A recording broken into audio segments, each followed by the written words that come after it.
Levi, thank you ever so much for joining us for our reflection today. And we're doing this as an interview so that we can just tease out some of what's going on around us in Liverpool at the moment. But first of all, could you tell me a bit about yourself and the work that you've been doing in Liverpool? Yeah, so name Levi Tafari. As I always said, the name Levi means unity, as you know, from one of Jacob's children, Levi.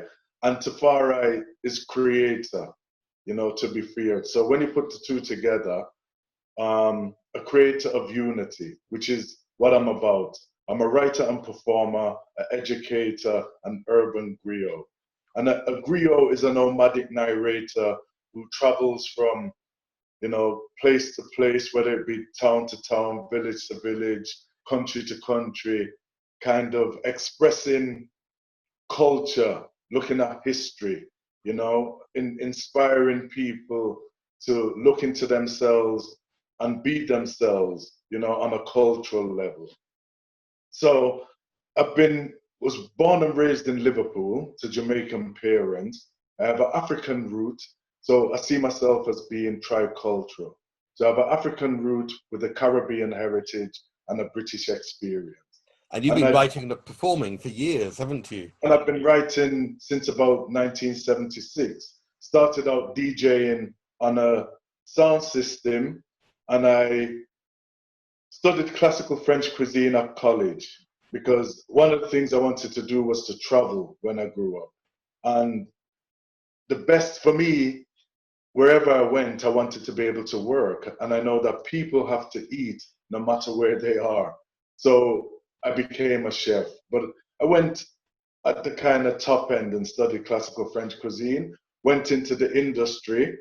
And then with the advent of the American influence and the fast food thing, I ended up leaving catering because people wanted burgers instead of steak as a metaphor. And, there's no kind of comparison between the two in terms. So it wasn't what I expected. So, and while I was at college, I used to write poetry. And I joined the Liverpool Late Writers Workshop around 1981, and they gave me a platform to perform. And then after the uprisings of 81, a group came about which was Dalado, which was a Ghanaian drum and dance ensemble, which also encompassed School of Africa, which was an educational side to teach African culture and African awareness. And at the time, I'd embraced the Rastafari way of life, and this gave me a direction and a focus from which I could express myself. So that's kind of, about me. I'm a family man. I have 2 children, a beautiful wife, and a great granddaughter, So yeah, so things are complete in that respect. And just before we began this, you and I were chatting about the Black Lives Matter movement, and in a way that the message which you've been giving for years through your poetry. But why do you think that the death of George Floyd has prompted the response that it has in this country? I think the death of George Floyd has kind of prompt people to take action and to take to the streets was the manner in which he was murdered. Because that's what he was murdered. Even, they've been charged for homicide, the police who were involved. And I think it was an assassination in effect. Because if they would have shot him, it would have been instant. And he might have survived. But the manner in which the knee was pressed on his neck and the life was squeezed out of him, it's like you could see it drifting away, and he was trying to tell them, I can't breathe, and the officer paid no attention to what he was saying. The other 3 that were there didn't, try and help George by removing the officer's knee from his neck. I mean, it's bad. They shouldn't have had him in that position anyway, but they could have put his knee in his shoulder blades. maybe it'd still be here, but in his neck, fixating to stop the air, to stop him from breathing.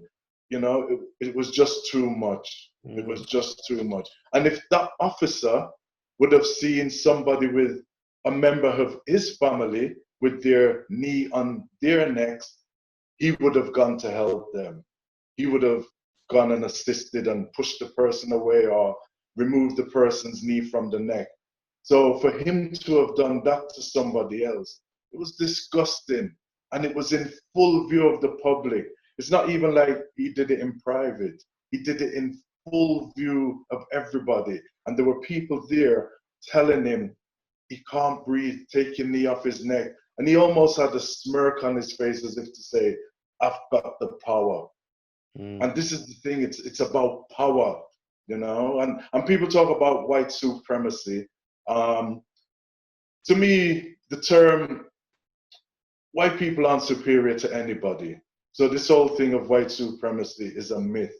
The thing is and people talk about white privilege, and not all white people are privileged, because there are white people who aren't privileged, But for me, the idea of white entitlement, fits the situation, because it's almost as if white people feel they're entitled to do what they want, when they want, where they want, how they want, whenever they want, So that's the kind of feel at the moment of this thing of entitlement.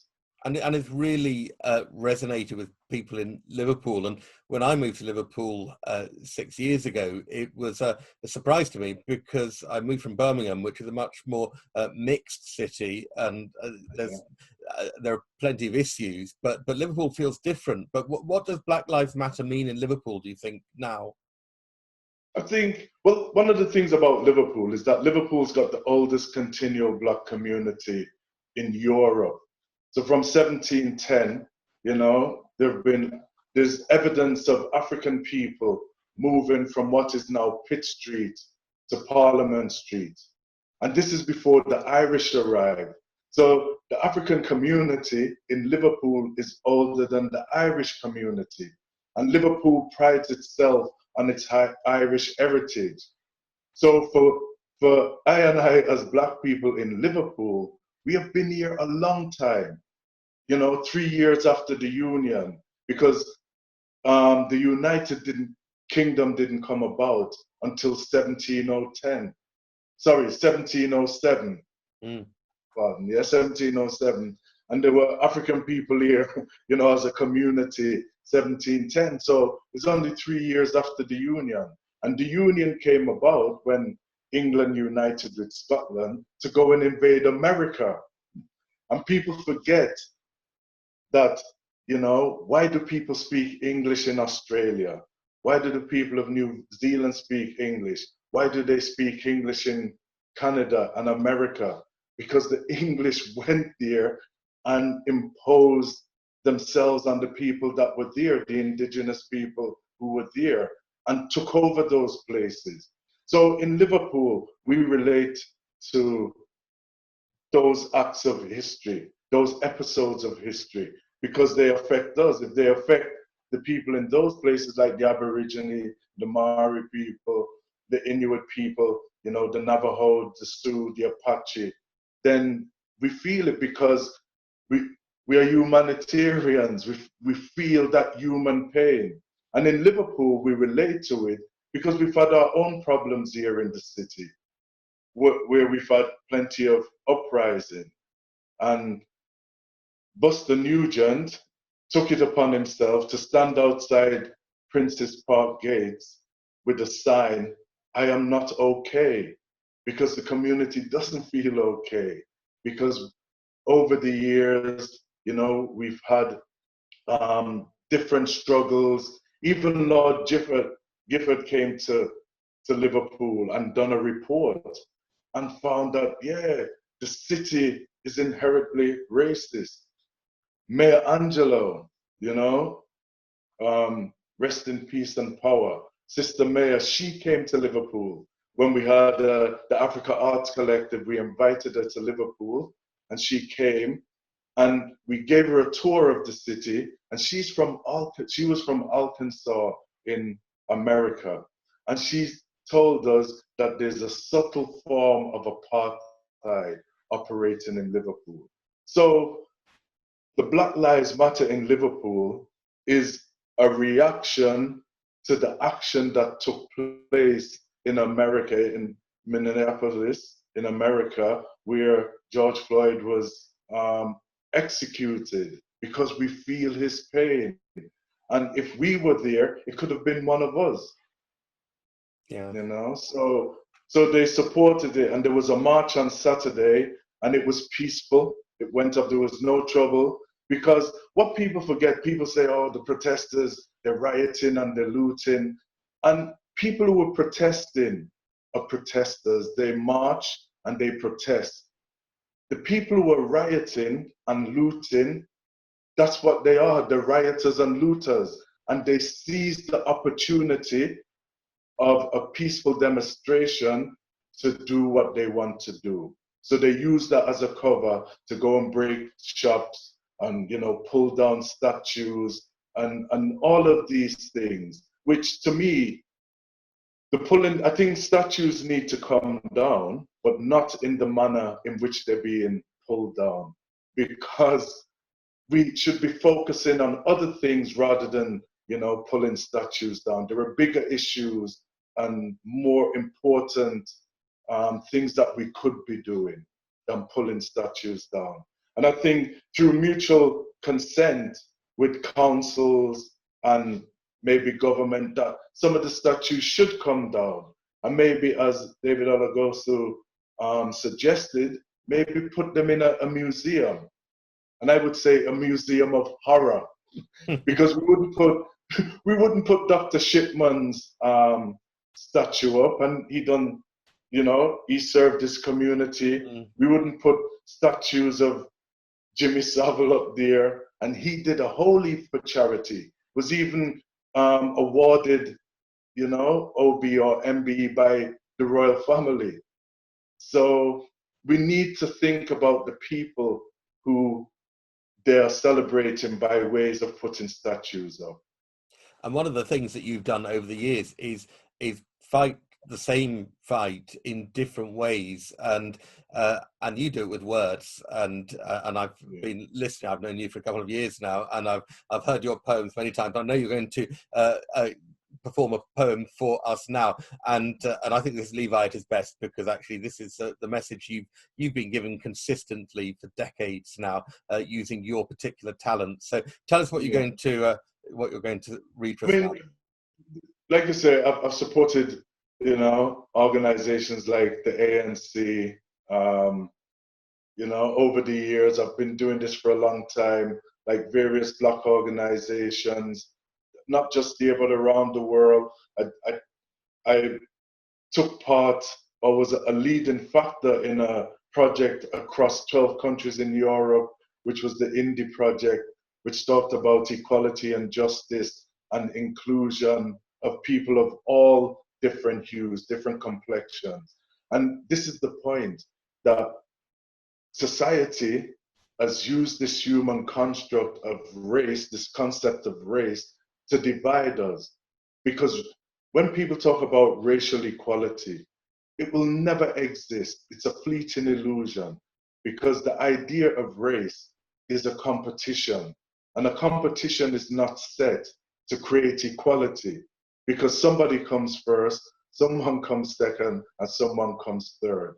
And the people in first place would not relinquish their position to the people in third place. So we need to get rid of this idea of race and just see us as humans. And I know the etymology of this is not right, but the word hue means of color. And if you put man to it, we get human, man of color. And all of us are of color, because we have this thing, people of color, as if white people are not of color. If you have blonde hair and blue eyes, they're two colors. If you've got red hair and green eyes, they're two colors. So we are melanated people. But some of us have more melanin than others. So the poem I'm going to perform is Melanin. Melanin. Melanin, I love you. You mean so much to me. Oh, melanin, your beauty is far richer than the eye can see. My melanin embraces me from my head down to my toes. Oh, I would never forsake you. This I want you to know. You lie with me when I sleep at night. You guide me through the day.